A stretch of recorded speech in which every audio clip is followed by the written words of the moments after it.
அனைவருக்கும் வணக்கம். என் பேர் வைதேகி. வாசிப்பை நேசிப்போம் முகநூல் குழுமம்ல இந்த வருட புக்கு ப்ரைஸ்க்கு லாங் லிஸ்ட் ஆயிருக்கிற புத்தகங்கள் எல்லாத்தையும் நாங்கள் ஒவ்வொருவராக வாசித்து எங்களுடைய வாசிப்பு அனுபவத்தை நாங்கள் இந்த மாதிரி காணொளிகளாக பகிர்ந்துட்டு இருக்கோம். அந்த வரிசையில் நான் இன்னைக்கு பேசவிருக்கிற புத்தகம் என்லிங். இந்த என்லிங்கை வாசிக்கிறதுக்கு முன்னாடி ரீடராக ரெண்டு விஷயம் தெரிஞ்சுக்கணும்னு நான் நினைக்கிறேன். முதல்ல இந்த புத்தகத்தோட ஆசிரியர் பற்றி, ரெண்டாவது இந்த புத்தகத்தோட கட்டமைப்பு. முதல்ல நான் அந்த புத்தகத்தோட ஆசிரியர் பத்தி சொல்றேன்.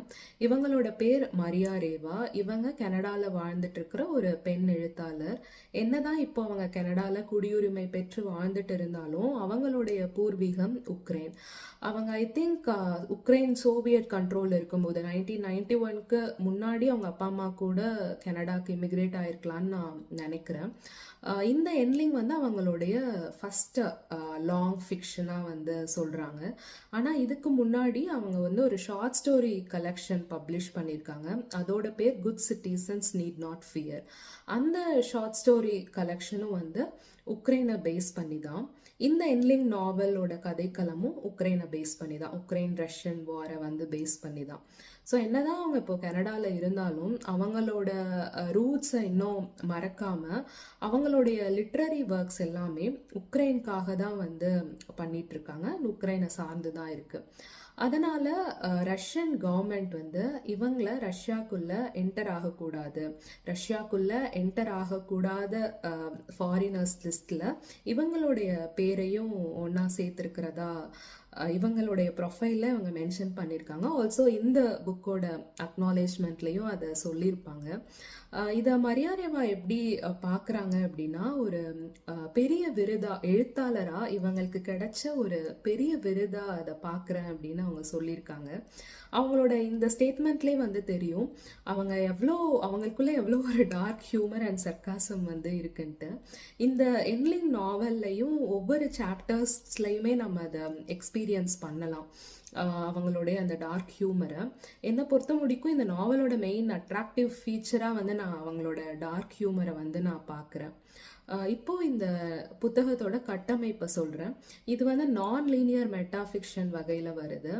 நான் லீனியர் அப்படின்னா நமக்கு தெரியும், கதை நேராக சொல்லப்படாமல் முன்னும் பின்னுமா சொல்லியிருப்பாங்க. அதனால் மெட்டாஃபிக்ஷன் அப்படிங்கிறது எனக்குமே ஒரு புது டேர்மாக தான் இருந்தது. மெட்டாஃபிக்ஷன் அப்படின்னா இந்த கதை ஆசிரியர் கதை நடந்துட்டு இருக்கும் போதே கதைக்குள்ள அவங்க இயற்றிய ஒரு கதாபாத்திரமா கதை சொல்றது, இல்லைன்னா கதையை கொண்டு போறது. இதுதான் மெட்டாஃபிக்ஷன் சொல்றாங்க. இன்னும் நான் அந்த கதையை டீப்பா சொல்ல புரியும்னு நான் நினைக்கிறேன். இது ரெண்டும் தான் ஒரு ரீடரா நம்ம இந்த புக்கை வாசிக்கிறதுக்கு முன்னாடி தெரிஞ்சுக்கணும். இப்போ இந்த புத்தகத்துக்குள்ள போலாம். இந்த புத்தகம் மொத்தம் 4 பாகங்களை கொண்டிருக்கு. 55 சாப்டர்ஸ் இருக்கு. இந்த 4 பாகங்களுமே அழகா டிஸ்டிங்விஷ் பண்ணியிருக்காங்க. ஃபார் எக்ஸாம்பிள், அவங்களோட ஃபர்ஸ்ட் சாப்டர் இந்த கதையில வர அந்த மெயின் கேரக்டர்ஸ் அவங்களுடைய ஸ்டோரியை அழகா செட் பண்றதுக்காக யூஸ் பண்ணியிருக்காங்க. இந்த கதையில இந்த புக்ல நிறைய கேரக்டர்ஸ் வந்தாலும் இந்த கதை ஒரு 4 பேரை சுத்தி தான் போகுது. 4 பேர் அப்படின்னு சொல்றதை விட 5 பேருன்னு நான் சொல்லலாம். இவங்களை சுத்தி தான் இந்த கதை நடந்துட்டு இருக்கு. இதுல வர மெயின் முக்கியமான கேரக்டர் யாரு அப்படின்னா ஏவா அப்படின்னு சொல்ற ஒரு பயாலஜிஸ்ட். இந்த பயாலஜிஸ்ட் இவங்க உக்ரைன்ல வாழ்ந்துட்டு இருக்கிற ஒரு பொண்ணு. இவங்களுடைய மெயின் கன்சர்ன் என்னன்னா, அழிஞ்சு போயிட்டு இருக்கிற ஸ்னெயில் ஸ்பீஷியஸ் எல்லாம் காப்பாத்துறது. அது அழிஞ்சு போற அந்த தருவாயில இருக்கும்போது அதை பிடிச்சிட்டு இவங்களுடைய ஓன் லேப்ல வச்சு வளர்த்து அதோட பாப்புலேஷனை இன்க்ரீஸ் பண்றது. அதுதான் இவங்களுடைய மெயின் கன்சர்னாக வந்திருக்கு. இந்த எக்ஸ்டிங்க்ட் ஆக போகிற ஸ்பீஷஸ்லையுமே முக்கியமாக இவங்க தேடி கொண்டு வர்றது என்லிங்னு சொல்லக்கூடிய ஸ்னெயில் ஸ்பீஷஸ். என்லிங் அப்படிங்கிறது ஸ்னெயிலை மட்டும் குறிக்கிறது இல்லை. எந்த உயிரினமாக இருந்தாலும் அந்த உயிரினத்தில் 1 or 2 தான் இருக்கு. அது இறந்ததுன்னா அந்த இனமே இல்லை. அப்படிங்கும் போது அந்த ஸ்பீஷஸை நம்ம என்லிங்னு சொல்லலாம். அந்த ஸ்னெயில் ஸ்பீஷியஸில் அந்த மாதிரி எண்ட்லிங்காக இருக்கிற ஸ்பீஷியஸை காப்பாற்றுறது தான் வந்து இவங்களுடைய கன்சர்ன். இதுக்காக அவங்க நிறையா ரிசர்ச் ப்ரப்போசல்ஸ் கிராண்ட் எல்லாம் வந்து எழுதுறாங்க. ஆனால் எங்கிருந்துமே அவங்களுக்கு வந்து ஃபண்டுங்கிறது கிடைக்கல. ஏவாவோட வீட்லையுமே அவங்களுக்கு பெரிய சப்போர்ட் இல்லை அவங்களுடைய இந்த பேஷனுக்கு. ஏன் அப்படின்னா இன்னுமே வந்து அந்த உக்ரைனியன் ஃபேமிலிஸ் வந்து ரொம்ப கல்ச்சுரலாக பொண்ணுங்கன்னா சீக்கிரமாக கல்யாணம் பண்ணிக்கணும், குழந்தை பெற்றுக்கணும், அந்த மாதிரி மென்டாலிட்டி இன்னும் அங்கே நிறையா ஃபேமிலிஸ் கிட்ட இருக்கு. அதே மாதிரி தான் இதுல வர அந்த ஏவா கேரக்டரோட அம்மாவும் வந்து அப்படிதான் நினைப்பாங்க. இவ பண்ணிட்டு இருக்கிறது எல்லாமே வந்து வேஸ்ட் அப்படிங்கிற மாதிரி தான் வந்து அவங்களோட வீட்டுல இவங்கள பத்தின ஒரு அபிப்பிராயம் வந்து இருக்கும். அதனால அவங்களுக்கு பெருசா எங்கேயுமே வந்து சப்போர்ட் கிடைக்காது.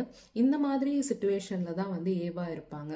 அவங்க அப்படி இருக்கும்போது ஒரு நாள் ஒரு மேட்ச் மேக்கிங் ஏஜென்சியோட அம்பாசிடர் வந்து இவங்க கூட ஒரு கான்வர்சேஷன் பில்ட் பண்ண ட்ரை பண்ணுவாங்க ஒரு பப்ளிக் பிளேஸ்ல. ஸோ அந்த அம்பாசிடர் வந்து ஒரு மேட்ச் மேக்கிங் ஏஜென்சிலேருந்து தான் வராங்க அப்படிங்கிறது இவங்களுக்கு தெரியாது. அவங்க எப்படி அப்ரோச் பண்ணுவாங்கன்னா, நீங்கள் வந்து ரொம்ப அழகாக இருக்கீங்க, ஒரு மாடல் மாதிரி இருக்கீங்க, உங்களுக்கு ஃப்ரீ ஹெட் ஷாட்ஸ் எடுத்து தருவோம், அந்த மாதிரிலாம் அவங்க சம்மந்தமே இல்லாமல் பேசிட்டு இருப்பாங்க. ஏவாவும் அவங்களுக்கு ஒரு புடி கொடுத்து பேச மாட்டாங்க. அந்த கான்வர்சேஷன் கூட அவ்வளோ காமெடியாக தான் அந்த புக்கில் வந்து எழுதியிருப்பாங்க. அது எப்படி இருக்குன்னா, ஒரு படத்தில் வடிவேல் சிங்கமுத்து பேசும்போது சிங்கமுத்து வாலண்டியராக ஏதோ பேசிகிட்டு இருப்பார். அப்போ வடிவேல் வந்து உங்களுக்கு என்ன சார் வேணும் அப்படிங்கிற மாதிரி கேட்பார்ல. ஸோ அந்த மாதிரியான கான்வர்சேஷன் தான் வந்து அவங்களுக்குள்ள அங்கே போயிட்டு இருக்கும். ஸோ அவங்க பிடி கொடுத்தே ஏவா பேச மாட்டாங்க. கடைசியாக அந்த அம்பாசிடர் சொல்லுவாங்க, ஒரு பார்ட்டி ஒன்று நடக்குது, அந்த பார்ட்டிக்கு நீங்கள் வந்தீங்கன்னா வந்தாலே வந்து $1000 வந்து தருவாங்க அப்படின்னு. ஸோ இவங்க வந்து ஓகே, சும்மா ஒரு நாள் தானே, ஒரு பார்ட்டி தானே, சும்மா போயிட்டு வரலாம், என்னதான் அப்படின்னு பார்த்துட்டு வரலாம். அதுவும் இல்லாமல் $1000 அப்படிங்கிறது அவங்களுக்கு பெருசாக தெரியும்.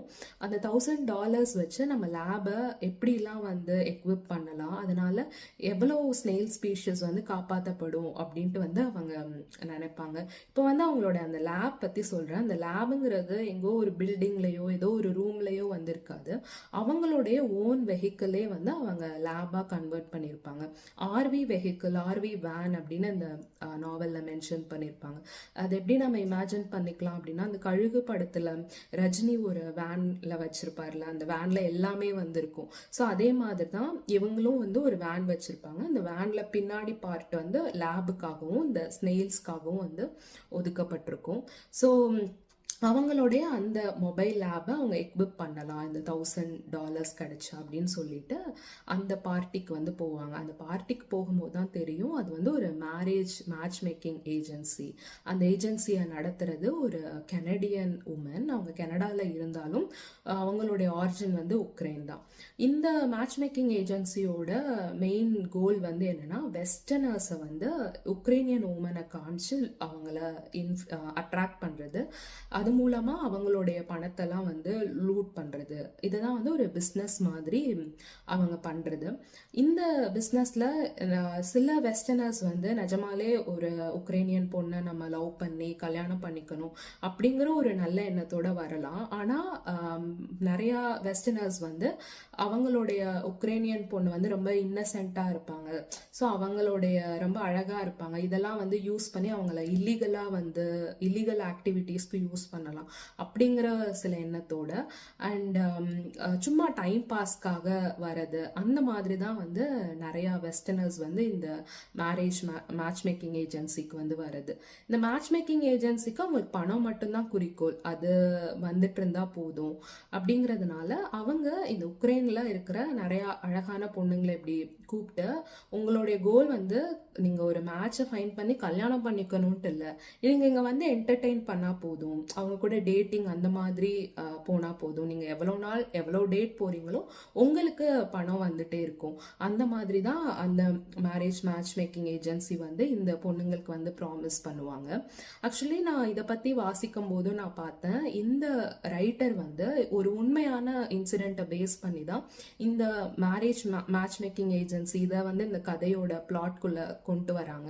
ஆக்சுவலி உக்ரைன்ல 2011 ஒரு marriage match making agency New Zealand radio station கூட சேர்ந்து ஒரு கேம்பெயின் மாதிரி ரன் பண்ணுறாங்க. ஃபைண்ட் யுவர் ஒய்ஃப் அந்த மாதிரி. எனக்கு கரெக்டாக அந்த நேம் எக்ஸாக்டாக தெரியல. ஆனால் இந்த மாதிரி ஒரு கேம்பெயின் ரன் பண்ணுறாங்க. அப்போ வந்து அங்கே இருக்கிற உக்ரைனியன் உமன்லாம் வந்து சேர்ந்து ஒரு டாப்லெஸ் ப்ரொட்டஸ்ட் வந்து பண்ணுறாங்க. உக்ரைன் வந்து ஒரு பிராத்தல் கிடையாது, இந்த மாதிரி மேரேஜ் மேட்ச் மேக்கிங் ஏஜென்சிலாம் இங்கே வரக்கூடாது, அந்த மாதிரி வந்து ஒரு டாப்லெஸ் ப்ரொட்டஸ்ட் வந்து நடக்குது. அது ஒரு உண்மையான இன்சிடென்ட். அந்த உண்மையான இன்சிடென்ட்டை தான் வந்து இந்த கதையோட பிளாட்குள்ளேயும் இந்த மேரேஜ் மேட்ச் மேக்கிங் ஏஜென்சி வழியா அவங்க இந்த ஆத்தர் வந்து கொண்டு வந்திருக்காங்க. ஸோ அந்த மேட்ச் மேக்கிங் ஏஜென்சியோட கோல் வந்து பணம் தான். ஸோ இப்படி இருக்கிறனால ஏவாவும் வந்து என்ன நினைப்பாங்க, நம்ம ஓகே நிஜமா ஒருத்தவங்கள டேட் பண்ணணும் அப்படின்லாம் இல்லை, சும்மா ஒரு அட்டண்டன்ஸ் மட்டும் போட்டால் போதும், நமக்கு வந்து பணம் வந்துட்டே இருக்கும், அந்த பணம் வழியாக நம்ம லேபை வந்து நம்ம இன்னும் மேம்படுத்தலாம், அதனால நிறையா ஸ்பீஷியஸை வந்து ஸ்னெயில் ஸ்பீஷியஸை நம்மளால சேவ் பண்ண முடியும் அப்படின்னு அவங்களும் வந்து அந்த மேரேஜ் மேட்ச் மேக்கிங் ஏஜென்சிக்கு வர வெஸ்டர்னர்ஸ் கூட நிறையா டேட்லாம் வந்து பண்ணுவாங்க. ஸோ இதுதான் வந்து ஏவாவோட பேக்ரவுண்ட் ஸ்டோரி. அதுக்கப்புறம் இன்னும் 2 கேரக்டர்ஸ், மெயின் கேரக்டர்ஸ் யாருன்னா சால் அண்ட் நாஸ்டியா அப்படின்னு சொல்லிட்டு சிஸ்டர்ஸ்.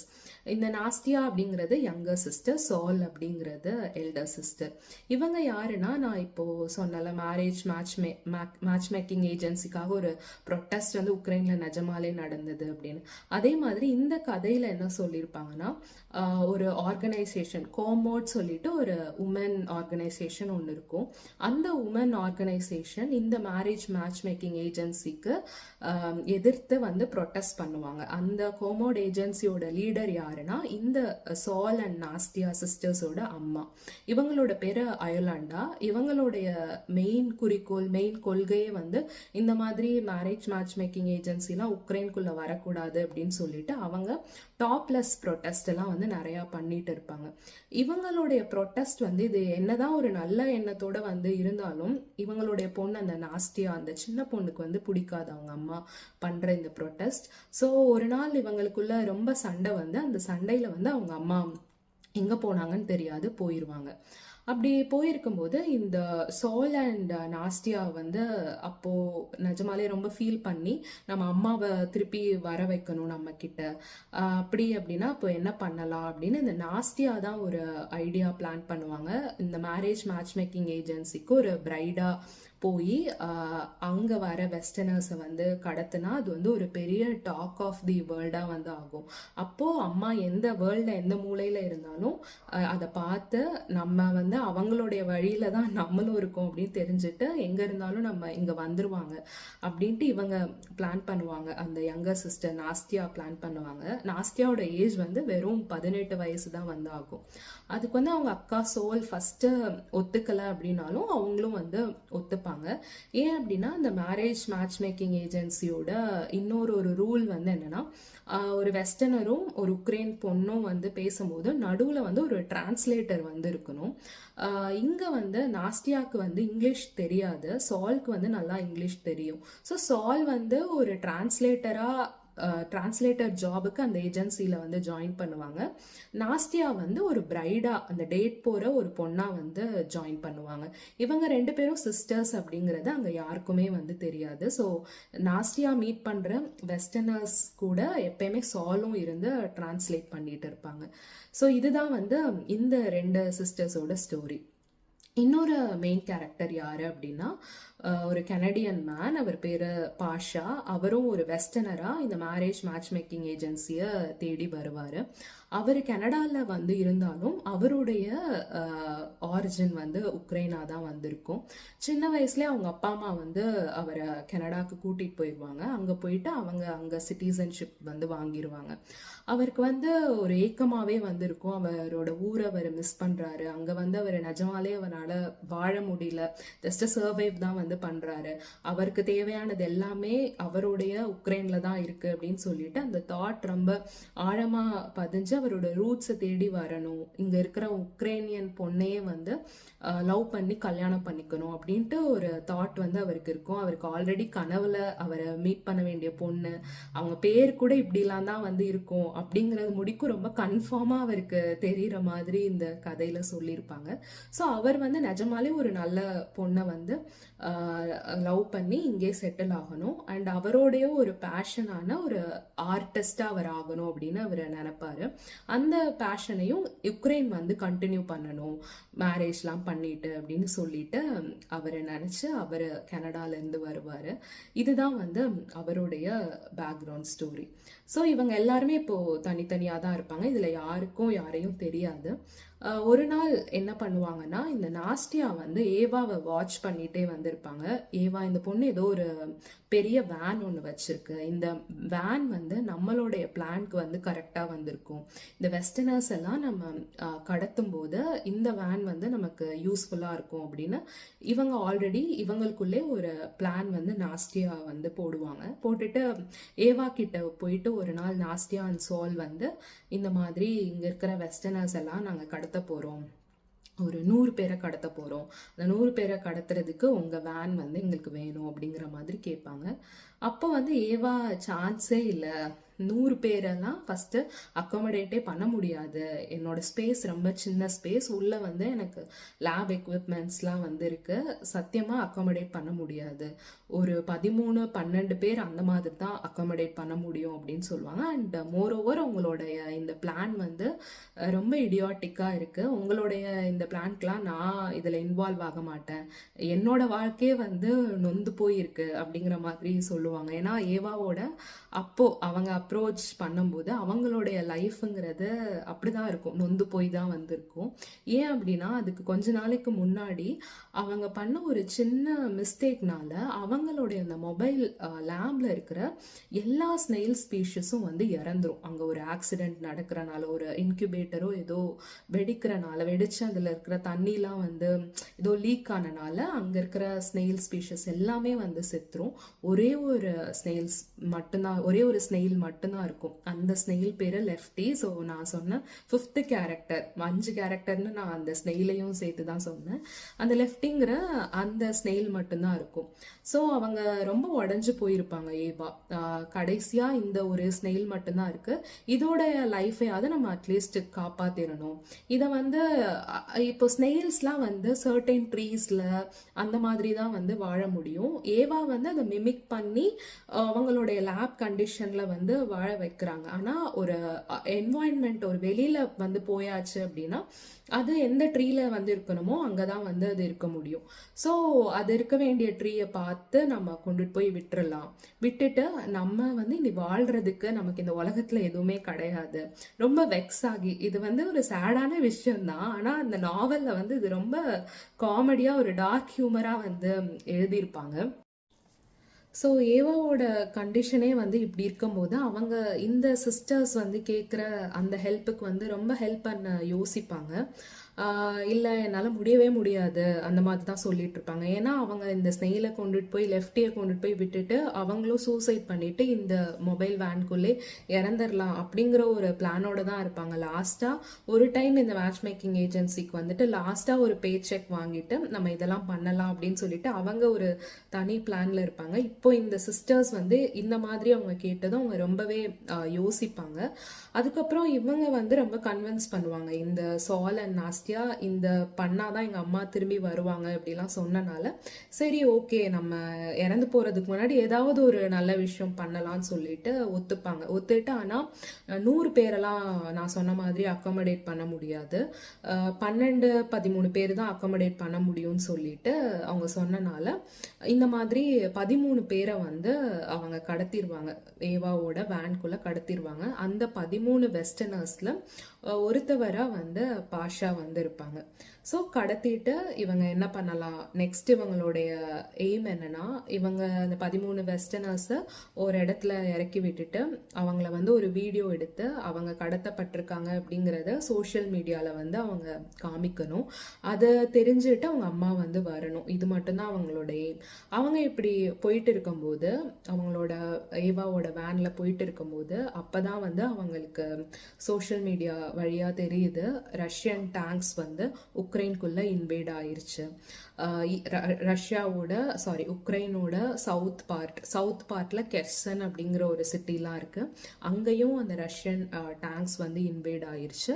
பிளஸ் உக்ரைனோட ஈஸ்டர்ன் பார்ட்டான கீவ்குள்ளேயும் வந்து ரஷ்யாவோட டேங்க்ஸ் வந்து வருது அப்படிங்கிற நியூஸ் வந்து அவங்களுக்கு தெரிஞ்சிட்டு இந்த 3 கேர்ள்ஸுமே வந்து கொஞ்சம் பதட்டம் வராங்க. என்ன பண்றது நெக்ஸ்ட் அப்படின்ட்டு வந்து தெரியல. இதுல சால் சொல்றாங்க, நம்ம திருப்பி வந்து அவங்க கீவ்ல இருந்து வந்துட்டு இருக்காங்க. இவங்க எல்லாருமே கேபிட்டல்ல தான் வந்து இருப்பாங்க. ஸோ கேபிட்டல்ல இருந்து தான் இவங்க வெளியில வந்துட்டு இருப்பாங்க. சால் வந்து நம்ம திருப்பியும் நம்ம கீவ்கே போயிடலாம். ஏன்னா அங்க இருக்கிற உக்ரைன் பிரதமர் அப்பதான் ஒரு நியூஸ் வந்து சொல்லியிருப்பாரு, இந்த மாதிரி ரஷ்யன் டேங்க்ஸ் உள்ள வர ஆரம்பிச்சிருச்சு, நீங்க எல்லாருமே வந்து வீட்டுக்குள்ளேயே இருங்க, வெளியில யாரும் வந்துடாதீங்க அப்படின்ட்டு வந்து சொல்றாங்க. ஸோ நம்ம எல்லாரும் கீவ் போயிட்டு வீட்டுக்குள்ள போய் இருந்துடலாம் அப்படின்ட்டு வந்து சால் வந்து சொல்லுவாங்க. ஆனா வந்து ஏவா இல்ல, அந்த மாதிரி பண்ண முடியாது. இப்போ நம்ம கீவ் வந்து போறது ரொம்பவே வந்து ஒரு டிஃபிகல்ட்டான ஒரு விஷயம், நம்ம வந்து போக முடியாது அப்படின்னு சொல்லுவாங்க. அதுக்கப்புறம் வந்து ஏவா என்ன சொல்லுவாங்கன்னா, நம்ம நார்த் வந்து போகலாம், அங்கே வந்து இந்த மாதிரி இன்வேஷன் கிடையாது, நார்த் வந்து போயிடலான்னு சொல்லிட்டு அவங்க நார்த் நோக்கி போயிட்டு இருப்பாங்க. அப்போ வந்து நாஸ்டியாவோட ஃபோனுக்கு வந்து நிறைய வாய்ஸ் மெசேஜ் வருது இந்த ஏஜென்சிலேருந்து. எங்கே இருக்கீங்க, இந்த மாதிரி உங்களையும் காணோம், 13 பேச்சுலர்ஸும் மிஸ் ஆகுறாங்க அப்படிங்கிற மாதிரி ஃபர்ஸ்ட் ஒரு மெசேஜ் வரும். அதுக்கப்புறம் வந்து திருப்பி நீங்கள் தான் அவங்கள ஏதோ கிட்னாப் பண்ணுறீங்க அப்படிங்கிறது தெரியுது, திரும்பி வந்துருங்க அப்படிங்கிற மாதிரிலாம் வந்து நியூஸ் நாஸ்டியாவுக்கு வந்து வருது. ஏன்னா உங்களை நாங்கள் யாரோ பார்த்துருக்காங்க எங்கள் மேட்ச் மேக்கிங் ஏஜென்சிலேருந்து, நீங்கள் வந்து கடத்திட்டு போகிறதா. ஆனால் இந்த எல்லா மெசேஜ்க்குமே நாஸ்டியா வந்து எந்த ரெஸ்பான்ஸுமே கொடுக்க மாட்டாங்க. அவங்க பாட்டுக்கு நார்த் நோக்கி தான் போயிட்டு இருப்பாங்க. அவங்க போயிட்டு இருக்கும்போது ஏவாக்கு வந்து ஒரு கால் வருது. ஏவாவோடைய பழைய ஃப்ரெண்டு ஒருத்தவங்க பேசுகிறாங்க. அந்த பழைய ஃப்ரெண்டு யாருன்னா, ஹவாயில் ஏவா மாதிரி இருக்கிற இன்னொரு பயாலஜிஸ்ட். அவருடைய கன்சர்னும் இந்த மாதிரி ஸ்னெயில்ஸில் இருக்கிற என்லிங்ஸாக இருக்கிற ஸ்னெயில்ஸை வந்து காப்பாற்றுறது தான். ஸோ அவர் ஃபோன் பண்ணிவிட்டு, இந்த மாதிரி உக்ரைனில் வார் ஸ்டார்ட் ஆயிருச்சு அப்படிங்கிறத நான் நியூஸ் ஃபுல்லாக பார்க்குறேன், நிறையா பேர் வீடியோஸ் அதெல்லாமே வந்து போடுறாங்க, இப்போ கூட ஒரு பையனோட வீடியோ வந்து பார்த்தேன் அப்படின்னு சொல்லிட்டு அவர் அதை பற்றி ஃபர்தர் வந்து பேசாம அந்த பையனோட வீடியோல அது வந்து சவுத்ல இருக்கிற ஒரு சிட்டி, அங்க இருக்கிற ஒரு பையன் வந்து பேசிட்டு இருந்தான். அவன் பேசிட்டு இருக்கிறதுக்கு பின்னாடி ஒரு ட்ரீ இருந்தது. அந்த ட்ரீல வந்து லெஃப்டியோட ஸ்பீஷஸ்ல ஒரு பொண்ணு ஸ்னெயில் வந்து அங்க இருக்கு. அந்த ஸ்னெயில் வந்து எனக்கு தெரிஞ்சது, அதை எப்படியாவது வந்து காப்பாத்தி ஆகணும், எனக்கு இங்க இருந்துட்டு நான் என்ன பண்றதுன்னே வந்து தெரியல அப்படின்ட்டு வந்து அவர் சொல்லுவாரு. நமக்கு என்னடா ஒரு ஸ்னெயிலை காப்பாத்துறதுக்கா இப்படி பேசிட்டு இருக்காரு அப்படின்ட்டு வந்து தோணும். ஏன்னா ஏவாவும் வந்து அந்த மாதிரி தான். 2 பேரும் ஒரு ஸ்னெயிலை காப்பாத்துறதுக்கு எந்த எக்ஸ்ட்ரீம் வேணாலும் வந்து போற கேரக்டர்ஸ் தான். ஸோ அவர் இப்படி சொன்னதும் இவங்க நார்த் நோக்கி எல்லாரும் போயிட்டு இருப்பாங்க. ஆனா ஏவாக்கு வந்து டக்குன்னு ஓகே, இந்த ஸ்னெயிலை வந்து நம்ம காப்பாற்றணும் அப்படின்னு சொல்லிட்டு அட்லீஸ்ட் லெஃப்டியையும் அந்த ஸ்னெயிலையும் ஆவது நம்ம ஒரு சேஃபான இடத்துல விட்டுட்டா அதுக்கப்புறம் வந்து அவங்க ப்ரீட் பண்ணி அந்த பாப்புலேஷன் வந்து இன்க்ரீஸ் ஆயிரும். ஸோ அப்போ வந்து இது எண்ட்லிங்காக அந்த ஸ்பீஷியஸே எண்ட்லிங்காக ஆகாமல் இருக்கிறத வந்து ஏவா வந்து தடுக்கலான்னு சொல்லிட்டு ஏவா வந்து ஓகே சவுத்துக்கு போகலாம் அப்படின்னு சொல்லிட்டு அவங்க டிசைட் பண்ணிட்டு இந்த கேர்ள்ஸ் கிட்ட என்ன சொல்லுவாங்கன்னா, உங்களை நார்த்தில் எனக்கு தெரிஞ்ச ஒரு வில்லேஜில் நான் விட்டுடுறேன், நீங்கள் வந்து அங்கே போய்க்கோங்க, நீங்கள் என்னமோ பண்ணிக்கோங்க, வெஸ்டர்னர்ஸையும் விட்டுறேன், நீங்களும் அங்கே இறங்கிக்கோங்க, எனக்கு வந்து முக்கியமான ஒரு வேலை இருக்குது, நான் வந்து சவுத் போகணும் அப்படின்ட்டு வந்து அவங்க சொல்லுவாங்க. அதுக்கு வந்து இந்த சிஸ்டர்ஸ் வந்து இல்லை, எங்களை அப்படி தனியாக விடாதீங்க, எங்களுக்கும் என்ன பண்ணுறதுன்னு தெரியல, நாங்களும் உங்கள் கூட வந்துடுறோம் அப்படின்னு சொல்லிட்டு இந்த சிஸ்டர்ஸ் வந்து ஏவாவை வந்து சவுத்துக்கு வந்து கூட்டிகிட்டு போக சொல்லுவாங்க. இதெல்லாமே நடந்துட்டு இருக்கிறது, இந்த வார் வந்து வெளியில் போயிட்டுருக்கு, இது எல்லாமே உள்ள உள்ள இருக்கிற இந்த பேச்சுலர்ஸ்க்கு வந்து தெரியாது. ஏன்னா அவங்களை கிட்னாப் பண்ணும்போதே அவங்களுடைய ஃபோன் எல்லாத்தையுமே வந்து வாங்கிப்பாங்க இவங்க. அதனால வெளியில என்ன நடக்குது அப்படின்ட்டு வந்து தெரியாது. எங்கோ போயிட்டு இருக்கோம் அப்படின்னே வந்து இவங்க நினைச்சிட்டு இருப்பாங்க. அதுக்கப்புறம் ஒரு பாயிண்ட்ல வந்து அவங்க ரெகனைஸ் பண்ணிடுவாங்க, இந்த 3 பொண்ணுங்களும் வந்து நம்மளை கடத்துறாங்க அப்படின்னு சொல்லிட்டு. அது யாருன்னு அவங்களுக்கு தெரியாது. 3 பேருமே மாஸ்க் போட்டு தான் வந்து இவங்களை வந்து கடத்துவாங்க. யாரு கடத்துறா என்னன்னு வந்து எந்த பொண்ணு கடத்துது அப்படின்ட்டு வந்து தெரியாது அவங்களுக்கு. ஆனா நம்ம வந்து கடத்தப்பட்டிருக்கோம் அப்படிங்கிறது தெரியும். ஆனா வெளியில வார் நடக்குது அப்படிங்கிறது அங்க யாருக்கும் தெரியாது. ஸோ சவுத் நோக்கி போகும்போது இந்த பொண்ணுங்க வந்து இன்டர்காம்ல அந்த பின்னாடி இருக்கிற லேப்ல இருக்கிற அந்த வெஸ்டர்னர்ஸ் கிட்ட பேசுவாங்க. இந்த மாதிரி வெளியில வந்து வார் நடக்குது, உங்க எல்லாரையும் வந்து காப்பாத்துறதுக்காக தான் நாங்க இந்த வேன்ல உங்களை வச்சிருக்கோம், உங்களை சேஃபான ஒரு பிளேஸ்ல கொண்டுட்டு போய் விட்டுருவோம், அது முடிக்கும் நீங்க அமைதியா இருக்கணும் அப்படிங்கிற மாதிரி அந்த இன்டர்காம்ல இந்த 3 பொண்ணுங்களும் வந்து பேசுவாங்க. உள்ள இருக்கிற வெஸ்டர்னர்ஸ் வந்து அதை நம்ப மாட்டாங்க. வார்லாம் வந்து நடக்கிறதுக்கு சான்ஸே இல்லை, அதெல்லாம் வந்து நடக்காது, இவங்க வந்து நம்மளை கிட்னாப் தான் பண்ணியிருக்காங்க அப்படின்னு நினச்சிட்டு இவங்க கிட்டேருந்து எப்படியாவது தப்பிக்கணும்னு சொல்லிட்டு அந்த 13 பேச்சுலர்ஸும் உள்ள ஒரு பிளான் பண்ணிட்டு இருப்பாங்க. இவங்க எல்லாரும் இப்போ சவுத் நோக்கி போயிட்டு இருப்பாங்க. அவங்க சவுத் நோக்கி போயிட்டு இருக்கும்போது இவங்க இந்த பொண்ணுங்க மெயினாக நாஸ்டியா தான் இந்த 13 பேரையும் கிட்னாப் பண்ணிட்டாங்கங்கிற விஷயம் இந்த மேரேஜ் மேட்ச் மேக்கிங் ஏஜென்சியோட ஹெட்டான அந்த மாஷா, கனடாவில் வாழ்ந்துட்டு இருக்கிற அந்த லேடி முடிக்கும் போயிடும். ஸோ அந்த லேடியே டைரக்டாக இவங்களை காண்டாக்ட் பண்ணி கால் பண்ணி ஃபஸ்ட்டு நீ யாருன்னு வந்து எனக்கு தெரிஞ்சிருச்சு, உன்னை பற்றி எல்லாமே நாங்கள் இப்போ விசாரிச்சிட்டோம், உன்னுடைய அக்காவும் நீயும் வந்து இந்த மாதிரி வேலையெல்லாம் பண்ணியிருக்கீங்க, இது உங்கள் அம்மாக்காக தான் பண்ணியிருக்கீங்கன்னுங்கிறதும் தெரியும், உங்கள் அம்மா என்னையும் ஒழுங்காக பிஸ்னஸ் பண்ண விடலை, இந்த மாதிரிலாம் ப்ரொட்டஸ்ட் பண்ணி அதனால அவள் இப்போது ரொம்ப சஃபர் ஆகிட்டு இருக்கா அப்படின்னு பேசுவாங்க. ஸோ அப்படின்னு பேசினதும் நாஸ்டியாவுக்கு அப்போ எங்கள் அம்மா இருக்கிற இடம் உங்களுக்கு தெரியுமா, நீங்கள் தான் அவங்கள வச்சுருக்கீங்களா அப்படிங்கிற மாதிரிலாம் கேட்பாங்க. ஸோ உங்கள் அம்மா இருக்கிற இடம் தெரியணும் அப்படின்னா அந்த 13 பேச்சுலர்ஸை நீங்கள் எப்படி கடத்துனீங்களோ அப்படியே கொண்டு வந்து விடணும் அப்படின்னு வந்து சொல்லுவாங்க, கீவில் கொண்டு வந்து விட்டுறணும் அப்படின்னு. ஆனால் அவங்க இப்போது சவுத் நோக்கி போயிட்டுருக்காங்க. இதை வந்து அவங்க ஃபஸ்ட்டு சொல்ல மாட்டாங்க, நாங்கள் சவுத் ஆஃப் த உக்ரைன் வந்து போகிறோம் அப்படின்னு சொல்லிட்டு. ஸோ கட் பண்ணிவிட்டு ஏவா கிட்ட வந்து நாஸ்டியா கேட்பாங்க, இந்த மாதிரி அவங்க வந்து நம்மளை இப்போ வர சொல்கிறாங்க, அப்போ தான் வந்து அம்மாவை அவங்க திருப்பி கொடுப்பாங்க, நம்ம திருப்பியும் வந்து நம்ம கீவ் போகணும் அப்படின்ட்டு. அப்போது ஏவா இல்லை எனக்கு வந்து இது வந்து முக்கியம், இந்த வேலையை நான் பார்க்கணும் அப்படின்னு சொல்லிட்டு அவங்க சவுத் நோக்கி போயிட்டு இருப்பாங்க, இந்த கெர்சன் அப்படிங்கிற அந்த சிட்டி நோக்கி. ஸோ அவங்க கெர்சனுக்கு போகும்போது கரெக்டாக ரஷ்யன் டேங்க்ஸ் எல்லாமே இன்வேட் ஆகிருக்கும், ரஷ்யன் ஆர்மி வந்து உள்ளே இருக்கும். அப்போ அந்த ஆர்மியில் இருக்கிற 2 பேர் வந்து இவங்களை அப்ரோச் பண்ணி நீங்கள் யார் என்ன அப்படின்லாம் வந்து கேட்டுட்ருப்பாங்க. இது என்ன பின்னாடி இவ்வளோ பெரிய ஸ்பேஸ் இருக்குது, இதில் வந்து ஏதோ பர்சன்ஸ்லாம் இருக்கிற மாதிரி இருக்கே அப்படின்லாம் வந்து சொல்லி கேட்டுட்டு இருப்பாங்க.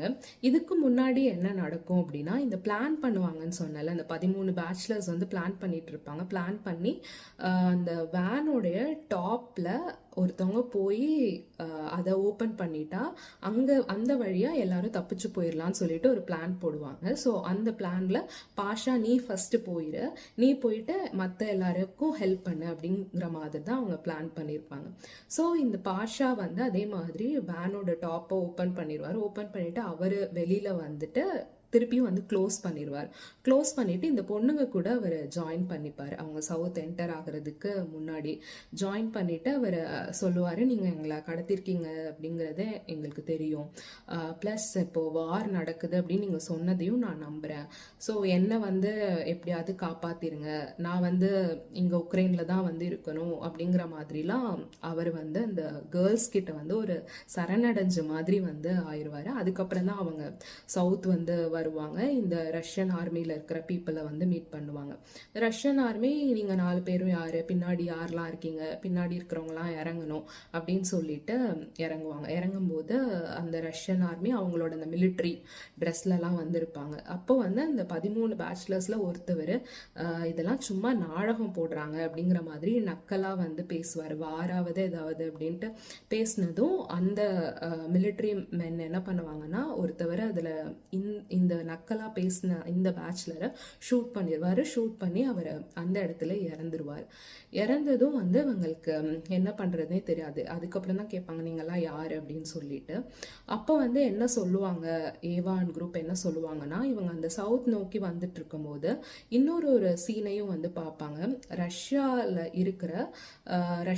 இருக்கிற ஒரு ஃபில்ம் மேக்கிங் ஏஜென்சி வந்து இங்கே வந்து ஒரு ஃபில்ம் எடுத்துட்டு இருப்பாங்க. இந்த ஃபில்ம் எப்படி காமிச்சிட்டு இருப்பாங்கன்னா, இங்கே வாரெல்லாம் முடிஞ்சிருச்சு, உக்ரைனியன் உமன் வந்து எங்களை வெல்கம் பண்ணுறாங்க அப்படிங்கிற மாதிரி ஒரு தப்பான பிம்பத்தை உருவாக்குறதுக்கு அவங்க வந்து ஒரு படம் மாதிரி வந்து எடுத்துட்டு இருப்பாங்க நிறையா பேரை வச்சு. அப்போ வந்து அவங்க சொல்லுவாங்க, ஸோ நம்மளும் ரஷ்யன்ஸுன்னு சொன்னாதான் நம்ம தப்பிக்க முடியும் அப்படிங்கிற மாதிரி, நாங்கள் இங்கே இந்த ட்ரூப்பில் இந்த ஃபில்ம் எடுத்துட்டு இருக்காங்கல்ல, நாங்கள் இவங்க கூட சேர்ந்தவங்க தான் அப்படின்னு சொல்லி அவங்க தப்பிக்க வந்து பார்ப்பாங்க. ஏன்னா அவங்க பயங்கர ஷாக்ல இருப்பாங்க, இவர் வந்து ஸ்பாட்லே ஒரு ஆள் வந்து இறந்ததும். அப்படி இருக்கும்போது இவங்க வந்து இந்த ஆட் பீப்புள் கூட அது கூட மர்ஜ் ஆயிடணும் அப்படின்னு சொல்லிட்டு போவாங்க. ரொம்ப கூட்டமாக இருக்கும். இந்த மீத 12 பேச்சுலர் 11 பேச்சுலர் பாஷா இவங்க கூட ஜாயின் ஆயிடுவாங்க. அவங்கெல்லாம் என்ன ஆனாங்கன்னு வந்து தெரியாது. ரொம்ப கூட்டத்தில் அவங்க எல்லாருமே டிசால்வ் ஆயிடுவாங்க. இப்போ ஒன்றா இருக்கிறது வந்து இவங்க மட்டும்தான், இந்த 3 கேர்ள்ஸ் அப்புறம் பாஷா. ஸோ பாஷா கிட்ட என்ன சொல்லுவாங்கன்னா, இப்போ வார்லேருந்து நம்ம இங்கேருந்து தப்பிக்கணும்னா நம்ம கிட்டேயும் கொஞ்சம் வெப்பன்ஸ் வந்து இருக்கணும், நீ போய் அதை தேடிட்டு வா அப்படின்ட்டு வந்து சொல்லுவாங்க. ஸோ பாஷா வந்து அதனால ஏதாவது வெப்பன்ஸ் கிடைக்குதா அப்படிங்கிற மாதிரிலாம் பார்க்குறக்கு பாஷா வந்து போயிடுவார். அவர் போகிற அந்த டைரக்ஷன்லேயே அந்த ஊர் எவ்வளோ வந்து வார்னால டான் ஆயிருக்கு அப்படிங்கிறத அவர் பார்த்துட்டே வந்து போவார். அந்த பிரிட்ஜெல்லாம் உடஞ்சிருக்கிறது, அப்புறம் வீடெல்லாம் வந்து சேதமடைஞ்சிருக்கிறது, இது எல்லாத்தையுமே அவர் பார்த்துட்டு வந்து போயிட்டுருப்பாரு. இந்த 3 கேர்ள்ஸுமே வந்து என்ன ஆகும்னா, அந்த ஆடெல்லாம் அந்த ஃபில்ம் எடுத்துட்டு இருக்காங்கல்ல, அவங்க வந்து இந்த 3 கேர்ள்ஸையும் பார்த்து, நீங்கள் வாங்க, நீங்கள் தான் இப்போ உக்ரைனியன் உமன் மாதிரி நடிக்கிறீங்க, அதுலேயும் நாஸ்தியாவை கூப்பிட்டு, ஏன்னா நாஸ்தியா ஆல்ரெடி ரொம்ப அழகாக வந்து இருக்கிறதுனால நீ தான் இப்போ இதில் அந்த மெயின் கேரக்டராக எங்களுக்கு வந்து ப்ரெட்டும் சால்ட்டும் கொடுத்து இந்த ரஷ்யன் ட்ரூப்ஸை வந்து நீ வரவேற்கிற மாதிரி ஒரு சீன், அந்த மாதிரிலாம் சீன் வந்து எக்ஸ்பிளைன் பண்ணிட்டு இருப்பாங்க. இவங்களும் என்ன பண்ணுறது அப்படின்னு தெரியாமல் நின்றுட்டு இருப்பாங்க. ஸோ இந்த சீன் வந்து நடந்துட்டு இருக்குல்ல, இதுக்கு பின்னாடி தான் வந்து அந்த ஏவாவோட அந்த ஹவாய் ஃப்ரெண்டு சொன்ன மரம் இருக்கும். அந்த வீடியோவாக அவர் அனுப்பிச்சிருக்கிறனால அவங்களுக்கு இந்த மரம் தான் அப்படின்ட்டு வந்து தெரிஞ்சிடும். ஸோ இந்த மரத்தில் தான் அந்த ஸ்னெயில் இருக்கும். ஸோ லெஃப்டியோட அந்த பேர் இருக்கும். எப்படியாவது வந்து நம்ம லெஃப்டியை வந்து அந்த ஸ்னெயில் கூட சேர்க்கணும்னு சொல்லிட்டு ஏவா வந்து ட்ரை பண்ணிட்டு இருப்பாங்க. ஸோ இவங்க கிட்டேருந்து தப்பிச்சு, இந்த ஃபில்ம் மேக்கிங் பீப்புள் கிட்டேருந்து எப்படியோ தப்பிச்சு இவங்க அந்த ட்ரீ கிட்ட வந்து போயிடுவாங்க. போயிட்டு ஒரு ஸ்னெயிலை வந்து நம்ம கிட்ட கொண்டு வரணும்னா, ஐ திங்க் அதில் ஏதோ கெரோசினோ ஏதோ யூஸ் பண்ணி அந்த ஸ்மெல்ல வந்து அந்த ஸ்னெயில் வந்துடும் அப்படிங்கிறதுக்காக ஏவா வந்து யோசிச்சுட்டு இருப்பாங்க. அப்போ வந்து நாஸ்தியா ஒரு சிம்பிளாக ஒரு ஐடியா சொல்லுவாங்க, உன்கிட்ட தான் லெஃப்டி இருக்குல்ல, ஸோ இந்த லெஃப்டியை வச்சா அதோடைய பேர் வந்து வந்துடும் அப்படின்னு சொல்லி ஒரு அட்ராக்ஷனில் வந்து வந்துடும் சொன்னோன்னா, ஆமாம் அப்படின்னு சொல்லிட்டு அவங்க வந்து இந்த லெஃப்டியை வந்து அந்த ட்ரீல வைப்பாங்க. ஸோ அதே மாதிரி நிறையா ஈவெண்ட்ஸ் வந்து நடக்கும். அங்கே நடந்துகிட்டே இருக்கும்போது அந்த 2 ஸ்னெயிலும் வந்துடும், அந்த 2 ஸ்னெயிலும் சேர்ந்துரும். ஸோ இவங்க 3 பேரும் இப்போது தப்பிச்சு வந்து போகணும். ஸோ தப்பிச்சு இவங்க போயிட்டு இருப்பாங்க. பாஷா என்னாச்சு அப்படின்னா, பாஷா எங்கே போனான்னு தெரியாது. இவங்க 3 பேரும் ஆனால் தப்பிக்கணும்னு சொல்லிட்டு இவங்க அவங்களுடைய வேன் எடுத்து கிளம்பிட்டு இருப்பாங்க. இப்போ பாஷாக்கு என்னாச்சுன்னா, இவன் அந்த மாதிரி அந்த ஸ்ட்ரீட்ஸ் எல்லாம் போய் பார்த்துட்டு இருக்கும்போது அங்கே வந்து ஒரு குரூப், உக்ரைனியன் குரூப் வந்து பயங்கரமாக நிறையா பேர் சேர்ந்து ப்ரொட்டஸ்ட் பண்ணுவாங்க, நிறையா ஸ்லோகன்ஸ்லாம் வந்து சொல்லுவாங்க. அதை பார்த்ததும் பாஷாக்கு வந்து ஒரு அந்த என்ன தேசப்பற்று அப்படிங்கிறது ஒன்று வந்து அவங்க கூட ஜாயின் பண்ணிக்க போவான். அப்போது அந்த ப்ரொட்டஸ்ட்ல மெயினாக ஒரு பொண்ணு இருக்கும். அந்த பொண்ணு வந்து அந்த பாஷாவோட கனவுல வந்த பொண்ணு மாதிரி அந்த மாதிரி இருக்கிறனால, ஸோ இதுதான் நம்ம தேடி வந்த பொண்ணு அப்படின்னு சொல்லிட்டு, அண்ட் ஆல்சோ அவனுக்கு அப்போ வந்து நம்மளோட கண்ட்ரிக்காக நம்ம போராடணும், இந்த ட்ரூப்பை வந்து நம்ம இந்த ரஷ்யன் ஆர்மியை நம்ம வெளியேற்றணும்னு சொல்லிட்டு அவங்கள மாதிரி இவரும் பாஷாவும் வந்து நிறையா ஸ்லோகன்ஸ்லாம் சொல்லிட்டு அந்த ஃபில்ம் எடுத்துட்டு இருக்கிற அந்த இடத்துல அங்கதான் அந்த ரஷ்யன் ட்ரூப்ஸும் இருப்பாங்க. ஸோ அதை நோக்கி இவர் ஸ்லோகன் பாடிட்டு இவர் போய் அங்க வந்து ஒரு பெரிய ப்ரொட்டஸ்ட் ஒன்று நிகழ்த்திட்டு இருப்பாங்க. இன்னொரு சைடு இந்த 3 கேர்ள்ஸும் வந்து எஸ்கேப் ஆகி போயிட்டு இருப்பாங்க. போயிட்டு இருக்கும் போதே இன்னொரு மிலிட்ரி மேன் வந்து ஏவாவை வந்து குறிப்பாத்து ஏவாவை வந்து சுற்றுவாங்க. ஸோ ஏவா வந்து விழுந்துருவா. பக்கத்துல வந்து நாஸ்டியா அண்ட் சால் வந்து ஏவாவை வந்து பிடிச்சிக்கிற மாதிரி. இதோட வந்து கதை முடிஞ்சிரும். இப்படிதான் ஒரு அப்ரப்டா வந்து முடியும். ஒரு ஸ்பெசிஃபிக்கான எண்டிங் இல்லாமே வந்து கதை முடிஞ்சிரும். ஸோ இந்த அப்ரப்ட் எண்டிங்கோட இந்த நாவலோடைய 4th பார்ட் வந்து முடியுது. இதுக்கப்புறம் வந்து ஒரு எப்பிலாக் அப்படின்னு கொடுத்துருப்பாங்க. அந்த எப்பிலாக்ல வந்து பாஷா வந்து உக்ரைன்ல ஒரு ஆர்டிஸ்டா ஒரு கனடியன் நியூஸ் சேனலுக்கு ஒரு இன்டர்வியூ கொடுத்துட்டு இருப்பாரு. அவர் வந்து ஒரு ஆர்டிஸ்டா ஆயிடுவாரு. அங்க உக்ரைன்ல இருக்கிற ஒரு பிரிட்ஜை வரைஞ்சு அந்த பிரிட்ஜோட ஆர்ட்டை எக்ஸ்பிளைன் பண்ணிட்டு இருப்பாரு. அந்த வார் டைம்ல உடஞ்ச அந்த பிரிட்ஜை வந்து எக்ஸ்பிளைன் பண்ணிட்டு இருப்பாரு. அவருக்கும் அந்த இன்டர்வியூவருக்குமான கான்வர்சேஷனோட இந்த புக் வந்து கம்ப்ளீட் ஆகுது. ஸோ இதை முடிச்சதும் நம்ம எல்லாருக்குமே தோணலாம், அப்ரப்டா முடிஞ்சிருக்கு, ஏவா அந்த பொண்ணுங்களுக்கெல்லாம் வந்து என்னாச்சு அப்படிலாம் வந்து நம்ம நினைக்கலாம். ஆனா என்ன அந்த ஆத்தர் வந்து இதுல இருந்து சொல்ல வராங்க அப்படின்னு நம்ம யோசிச்சோம் அப்படின்னா, வார் அப்படின்னாலே அது வந்து ஒரு ஹாப்பி எண்டிங்கா வந்து இருக்குமா? அப்போ இந்த புக்ல ஹாப்பி எண்டிங்கா அது முடிஞ்சிருந்தது அப்படின்னா இந்த புக்கை அவங்க எழுதினதுக்கு ஒரு அர்த்தமே இல்லாம போயிருக்குன்னு தான் நான் நினைக்கிறேன். ஏன்னா வார்னாலே அது ஹாப்பி எண்டிங் கிடையாது. நிறைய பேருக்கு என்ன ஆனாங்க வார்ல, இவங்க அந்த ஊர்ல இருந்தாங்க, இவங்களுக்கு என்ன ஆயிருக்கும், இவங்க இறந்தாங்களா இல்ல தப்பிச்சு போனாங்களா, இந்த மாதிரி மனநிலைமையில தான் மெயினா அந்த கண்ட்ரியை சேர்ந்தவங்க, அவங்க வேற ஒரு நாட்டுல வாழ்ந்துட்டு இருந்தாலும் ஒரு இமிகிரண்டா அவங்களுடைய மனசு அப்படிதான் நினைச்சிட்டு இருக்கும். நம்மளுடைய ரிலேட்டிவ்க்கு என்ன ஆச்சு, அவங்க உயிரோட தான் இருக்காங்களா இல்ல அவங்க இறந்துட்டாங்களா இல்ல எங்க போயிட்டாங்க அப்படிங்கிற மாதிரி தான் நம்ம நினைச்சிட்டு இருப்போம். அதே மாதிரி தான் இந்த நாவலை முடிக்கும் போதும் நம்ம நினைக்கிறது, ஏவாக்கு என்ன ஆச்சு, அவங்க பொழைச்சிருப்பாங்களா, பொழைச்சிட்டு அவங்க என்ன இருக்கும், அந்த சால் அண்ட் நாஸ்டியா சிஸ்டர்ஸ்க்கு என்ன இருக்கும், இந்த மாதிரி தான் வந்து நம்மளோட திங்கிங் வந்து இருக்கும். ஸோ ஒரு வாரோடைய எண்டிங்கும் வந்து எப்பயுமே ஹாப்பி எண்டிங் இருக்காது அப்படிங்கறத தான் இந்த ஆத்தர் வந்து சொல்ல வந்திருக்காங்க அப்படிங்கறது ஒண்ணு நம்ம புரிஞ்சுக்கலாம். இன்னொன்னு வந்து இந்த வார்லயுமே இவ்வளோ ஒரு பெரிய வார் நடந்துட்டு இருக்கு, இவ்வளோ பெரிய கொலாப்சஸ்லாம் போயிட்டு இருக்கும் போது ஒரு குட்டி உயிரினமான அந்த லெஃப்டிங்கிற ஸ்னெயில் வந்து அதோடைய இணையோட வந்து சேர்ந்துருச்சு. இனிமே அதுங்க ரெண்டும் ப்ரீட் பண்ணி அந்த ஸ்பீஷிஸோட பாப்புலேஷன் வந்து இன்க்ரீஸ் ஆகலாம். ஸோ அதை வந்து அந்த ஆத்தர் வந்து ஒரு குட்டி ஸ்பீஷஸ் தான், ஆனால் அது சேர்ந்து வாழும்போது ஒரு ஹோப் கிடைக்குது.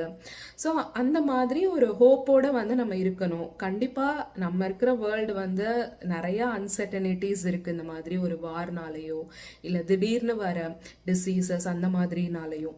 ஆனா வந்து கடைசியில ஒரு ஹோப் அப்படிங்கிறதும் வந்து இந்த உலகத்துல தான் இருக்கு. எவ்வளோக்கு எவ்வளோ அன்சர்டனிட்டிஸ் இருக்கோ அவ்வளோக்கு அவ்வளோ வந்து ஹோப்பும் வந்து இருக்கு அப்படிங்கிறத இந்த குட்டி லெஃப்டியை வச்சு சொல்லியிருக்காங்களோ அப்படிங்கிறது எனக்கு தோணுச்சு. ஸோ இது ரெண்டும் தான் வந்து மெயினான டேக்அவேஸ் இந்த நாவல் பொறுத்த முடிக்கும். அதே மாதிரி இந்த மெட்டாஃபிக்ஷன் அப்படிங்கிற இந்த விஷயம் வந்து இந்த நாவலோடைய ஒரு முக்கியமான ஒரு ஃபீச்சராக வந்திருக்கு. நான் சொன்ன மாதிரி இந்த புக்கை வந்து இந்த ஆத்தர் வந்து கரெக்டாக ரஷ்யன் உக்ரைன் வார் நடக்கிறதுக்கு முன்னாடி தான் எழுத ஆரம்பிச்சிருக்காங்க.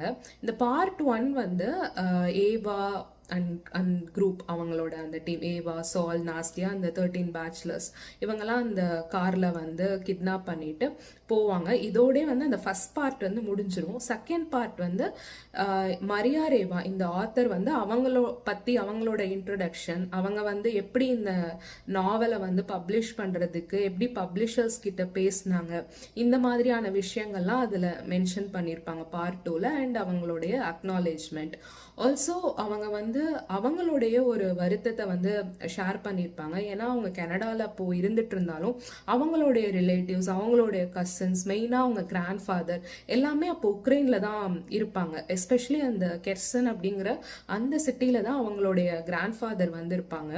அவங்க கிராண்ட் ஃபாதர் வந்து அந்த வார் நடக்கும்போது இவங்கெல்லாம் நாங்கள் வந்து கூட உங்களை கூட்டிட்டு வந்துடுறோம், இல்லை நீங்கள் எப்படியாவது இங்கே வந்துருங்க அப்படின்னு சொன்னாலும் இன்னுமே அவர் வந்து அடமெண்டா இல்லை நான் வந்து வரமாட்டேன், என்ன ஆனாலும் இதுதான் என்னோட ஊர், நான் இங்கே தான் இருப்பேன் அப்படின்னு சொல்லிட்டு அவர் வந்து இருக்கிறத வந்து சொல்லியிருப்பாங்க. ஸோ இது வந்து அவங்களுடைய ரியல் லைஃப்ல வந்து நடந்தது.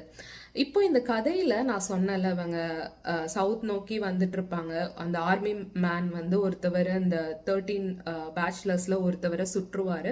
12 பேர் தான் இருப்பாங்க கரெக்டா. அப்போ இந்த மாஷா அந்த மேட்ச் மேக்கிங் ஏஜென்சியோட அந்த ஓனர் பேசுவாங்க. பேசிட்டு என்னாச்சு வந்துட்டு இருக்கீங்களான்னு கேட்கும்போது, இல்லை நாங்கள் சவுத்துக்கு வந்து போயிட்டோம், சவுத்ல இருந்து இங்க வந்துட்டு இருக்கோம், ஆனா நாங்க வர வழியில இப்படி வந்து ஒருத்தவர் இறந்துட்டாரு இந்த 13 பேச்சுலர்ஸ்ல அப்படின்னு சொன்னதும், இப்போ எங்க இருக்கீங்க அப்படின்னு சொல்லிட்டு அந்த மாஷா கேட்பாங்க. நாங்க கெர்சன்ல தான் இருக்கோம் அப்படின்னு சொல்லுவாங்க. அப்போ உங்ககிட்ட 12 பேர் தானே இருக்காங்க இப்போ அப்படின்னு கேட்பாங்க. ஆமா. இப்போ திருப்பி ஒரு ஆளை வந்து நீங்க கூட்டிட்டு வரணும் சேர்த்து. ஒரு ஆளுக்கு நாங்க எங்க போறது அப்படின்னு கேட்கும்போது, என்னோட கிராண்ட் ஃபாதர் வந்து கெர்சன்ல தான் இருக்காங்க அப்படின்ட்டு சொல்லி முடிச்சிருப்பாங்க. ஸோ இந்த இடத்துலயும் அந்த மெட்டா ஃபிக்ஷனை வந்து நம்ம இங்கேயும் வந்து பார்க்கலாம். ஏன்னா ஆத்தரோட ரியல் கிராண்ட் ஃபாதர் கெர்சன்ல இருந்து வரமாட்டேன்னு வந்து சொல்லிட்டு இருக்காரு. ஸோ இவங்க கிட்டையும் வந்து அந்த மாஷாங்கிற லேடி என்னோட கிராண்ட் ஃபாதர் கெர்சன்ல இருக்காங்க, கூட்டிட்டு வந்துருங்க அவரை அப்படின்ட்டு வந்து சொல்லுவாங்க. இந்த 3 கேர்ள்ஸும் வந்து எப்படி கூட்டிட்டு வரலாம் அவரை அப்படின்னு சொல்லிட்டு ட்ரை பண்ணுவாங்க அந்த நடுவுலே. பட் அவர் அப்பயும் வரமாட்டேன் அப்படிங்கிற மாதிரி தான் சொல்லியிருப்பாரு. அதுக்கப்புறம் தான் வந்து இந்த ஃபில்ம் பீப்புளை பார்க்கறது, அப்புறம் அவங்க லெஃப்டிய அதோட இணைக்கிட்டே விடுறது, இந்த ஈவெண்ட்லாம் வந்து நடக்கும். ஸோ இது வந்து ஒரு மெட்டாஃபிக்ஷனாக நம்ம சொல்லலாம். அதே மாதிரி இப்போ பாஷாவையும் கூட எடுத்துக்கலாம். பாஷாவும் மரியா ரேவா மாதிரி ஒரு உக்ரைனியன் கனடால போயிட்டு செட்டில் ஆனவர். அவருக்கும் ஆர்ட்ல வந்து ஒரு பேஷன் இருக்கு. அவர் வந்து ஆர்டிஸ்டா ஆகணும்னு நினைச்சிருக்காரு. இவங்க வந்து ஆர்ட் ஃபார்ம், ரைட்டிங்கை வந்து ஒரு ஆர்ட் ஃபார்மா எடுத்து அவங்களுடைய உக்ரைனை பத்தி எல்லாருக்கும் இந்த வேர்ல்டுக்கு வந்து தெரிய வச்சிட்டு இருக்காங்க. ஸோ இதையும் நம்ம கம்பேர் பண்ற மாதிரி வந்திருக்கும். ஸோ ஆல்டுகெதர் எனக்கு இது அவங்களுடைய ரொம்ப டிஃப்ரெண்ட் அப்ரோச், ஆல்சோ ரொம்ப இன்னோவேட்டிவாக எனக்கு தோணுச்சு இந்த புத்தகத்தை பொறுத்த முடிக்கும். ஆல்சோ நான் ஃபஸ்ட்டு சொன்ன மாதிரி ஒரு காம்ப்ளெக்ஸான ஸ்டோரி, ஒரு வலி மிகுந்த ஸ்டோரியை வலியோட தான் சொல்லணும்ட்டு இல்லை, இந்த மாதிரி டார்க் ஹியூமரும் அப்ளை பண்ணி சொல்லலாம் அப்படிங்கிறதே ஒரு வித்தியாசமான முயற்சியாக நான் பார்க்குறேன். இதுக்காக இந்த புத்தகம் வந்து புக்கர் ப்ரைஸில் லாங் லிஸ்ட் ஆயிருக்கு அப்படிங்கிறதா நான் நினைக்கிறேன். ஸோ என்னோட நம்பிக்கை இது கண்டிப்பாக ஷார்ட் லிஸ்ட் ஆகணும்னு சொல்லிட்டு. ஏன்னா ஷார்ட் லிஸ்ட் ஆனால் இது அவங்கள மாதிரி இருக்கிற அப்ராட்ல இருக்கிற இமிக்ரன்ஸ்க்கு ஒரு ஹோப்பாக வந்திருக்கும். இந்த மாதிரி ஒரு ஆர்டிஸ்டுக்கு அது ஒரு நல்ல ஒரு மோட்டிவேஷனாக இருக்கும் அப்படின்னு நான் நினைக்கிறேன்.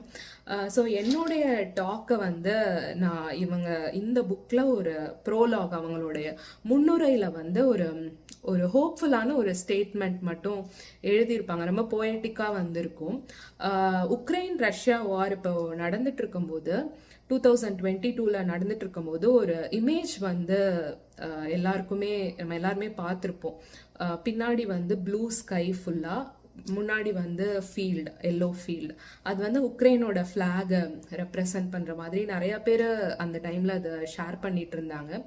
ஸோ அந்த பிக்சரை எடுத்துட்டு அந்த பிக்சர்லேருந்து ஒரு ஹோப்ஃபுல்லான ஒரு ஸ்டேட்மெண்ட் வந்து மரியா ரேவா முன்னுரையா இந்த புக்ல வந்து சொல்லியிருப்பாங்க. நான் என்னால் முடிக்கும் அதை தமிழில் நான் டிரான்ஸ்லேட் பண்ணியிருக்கேன். ஸோ அதை நான் ரீட் பண்ணிட்டு என்னுடைய இந்த டாக்கை முடிச்சுக்கலான்னு நான் நினைக்கிறேன். நகரங்களில் இன்னும் கட்டிடங்கள் முழுமையாக நின்றன. சில புதிதாக இருந்தது, சில புதிதாக புதுப்பிக்கப்பட்டிருந்தது. சிலவன மோசமான நிலையில் இருந்தாலும் தரைகள், சுவர்கள், கூரைகளுடன் செயல்பாட்டுக்குள்ளதாக இருந்தது. குழாயை கைகள் அணுகும்போது தண்ணீர் கொட்டியது. பொத்தான்கள் அழுத்தப்பட்ட போது வெளிச்ச வெள்ளமாகியது அந்த அறை. பூங்காக்களும் அப்படியே முழுமையாக வீற்றிருந்தன. புற்களும் விரிந்திருந்தன, எந்த ஒரு தடையும் இன்றி. குடியிருப்பாளர்கள் வாழ்ந்தும் அதே சமயத்தில் இறந்தும் கொண்டிருந்தனர். மிருகங்களும் அதே போல பெரும்பாலும் கட்டிடங்களுக்குள்ளே. தங்கள் தொலைந்த உரிமையாளர்களை தேடி சிலவன மட்டும் தெருக்களில் சுற்றி கொண்டிருந்தன. நகரங்களுக்கு அப்பால் வயல்வெளிகள் மஞ்சள் மற்றும் பழுப்பு நிறத்தில் பண்ணை வீடுகளால் முத்திரையிடப்பட்டும் நீர் பாசனத்திற்காக அகழிகளால் வெட்டப்பட்டும் இருந்தது. வயல்களுக்கு அப்பால் வானம், நல்ல உறுதியான திடமான நீலம் பொருந்திய வானம், புதிதாக வர்ணம் பூசப்பட்ட கூரை போல. அங்கிருந்து இன்னும் ஏதும் அதிகம் விழவில்லை. எப்போதாவது ஒரு பறவை. ஒரு முறை வால் நட்சத்திரத்தின் பிரகாசமானது வால் நட்சத்திர துண்டொன்றின் பிரகாசமானது அதனை கண்டவர்களின் மூச்சை கவ்விக்கொண்டிருந்தது. ஆனால் அது அவர்களை கடந்து சென்றபோது அந்த அதிசயத்தை கண்டு கைத்தட்டினர். நன்றி. நான் நன்றி சொன்னாலும் இன்னும் இந்த வீடியோ முடியலை. உங்களில் இப்போது நிறையா பேர் நினைக்கலாம், இந்த என்லிங்க்கு இல்லையா சார் ஒரு எண்டன்ட்டு. ஆனால் இந்த நாவலில் ஒரு முக்கியமான ஃபீச்சராக இருக்கிற ஹியூமர், அந்த டார்க் ஹியூமர் அண்ட் சர்க்காசம் பற்றி நான் இன்னும் கொஞ்சம் பேசலான்னு தோணுச்சு. ஃபார் எக்ஸாம்பிள், ஈவா அவங்களுடைய கிராண்டெல்லாம் சப்மிட் பண்ணி இந்த ஸ்னெயில்ஸை சேவ் பண்ணுறதுக்காக சப்மிட் பண்ணி அது ரிஜெக்ட் ஆகும்போது அவங்க ஒரு ஸ்டேட்மெண்ட் சொல்கிற மாதிரி இருக்கும். நான் சேவ் பண்ண போகிற ஸ்பீஷியஸ் வெறும் குட்டி ஸ்பீஷியஸ் தானே, இது ஒன்றும் பேண்டாஸ் மாதிரி க்யூட்டாக பப்ளியாக கிடையாது. ஆல்சோ கோலாஸ் மாதிரி எல்லாரும் போயிட்டு ஹக் பண்ணிக்கிற மாதிரியும் இல்லை. ஈவன் தோ கோலாஸ் கிளமீடியா அப்படிங்கிற ஒரு கொடிய இன்ஃபெக்ஷியஸ் ஏஜெண்ட்டை அதோட பாடியில் வச்சுட்டு இருந்தாலும் நம்ம அதெல்லாம் சேவ் பண்ண நிறையா ஆர்கனைசேஷன் முன் வருவாங்க, நிறையா ஃபண்ட்ஸ் எல்லாம் ரைஸ் ஆகும். ஆனால் என்னோட ஸ்னெயில்ஸ் அதுக்கு என்ன பெருசாக இருக்குது, அது வெறும் சாயிலில் இருக்கிற பொல்யூட்டன்ஸை அதனால் டீக்ரேட் பண்ண முடியும், ஏர்த்தோட பேரோமீட்டராக அது யூஸ் ஆகும், இவ்வளோ தானே இருக்குது பெனிஃபிட்ஸ், வேறு எதுவுமே இல்லையே, இதுக்கு போயிட்டு எப்படி ஃபண்டு தருவாங்க அப்படின்னு சொல்லிட்டு ரொம்ப சர்க்காஸ்டிக்காக அந்த இடத்துல சொல்லியிருப்பாங்க.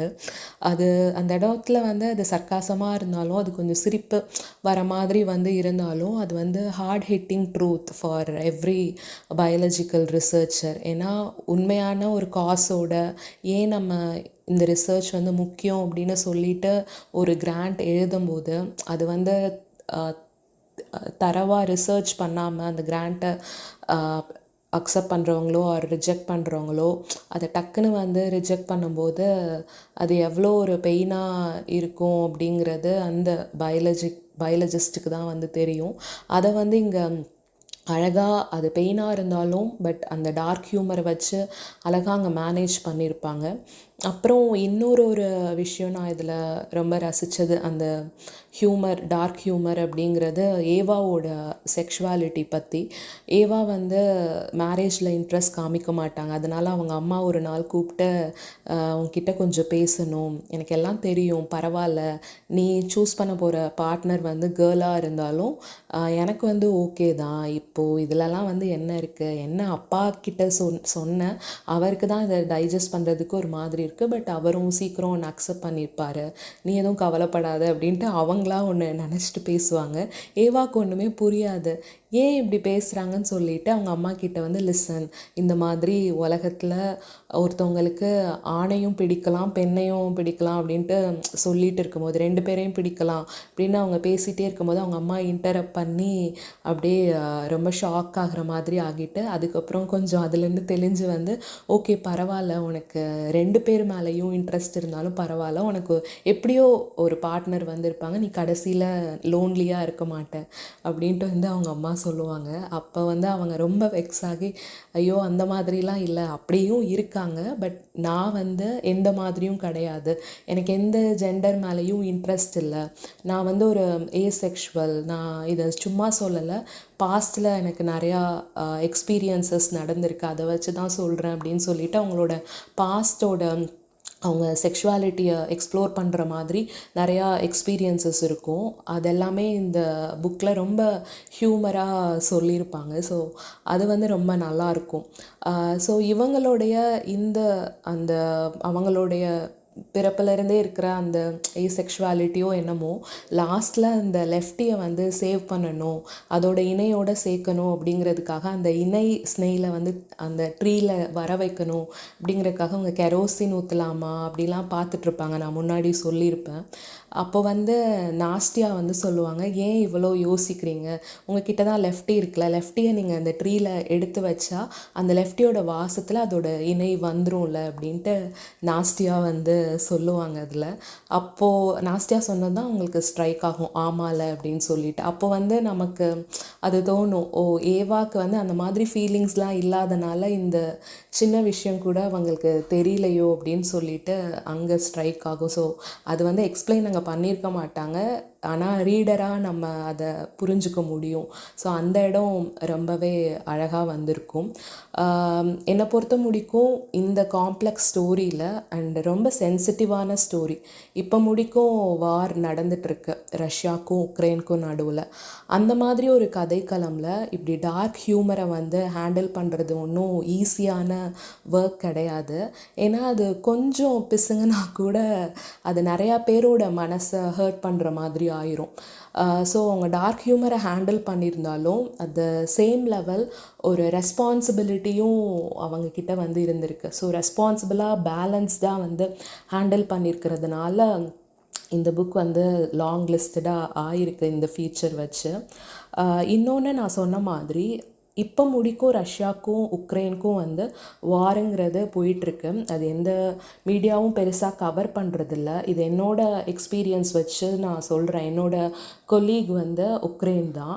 அவங்க இங்கே அவங்களோட வீட்டுக்கு வெக்கேஷனுக்கு போகிறதுக்கே அவ்வளோ கஷ்டப்பட்டு வந்து போவாங்க. பஸ்ஸில் தான் போக முடியும். போலாண்ட் பார்டர் போய் அதுக்கப்புறம் அவ்வளோ செக்இன்ஸ்லாம் முடிச்சு தான் வந்து அவங்க வீட்டுக்கு வந்து போக முடியும். அவங்க இங்கே திருப்பி வர முடிக்கும் எனக்கு பக்குன்னு இருக்கும், அவங்க நல்லபடியாக வந்துருவாங்களா அப்படின்ட்டு.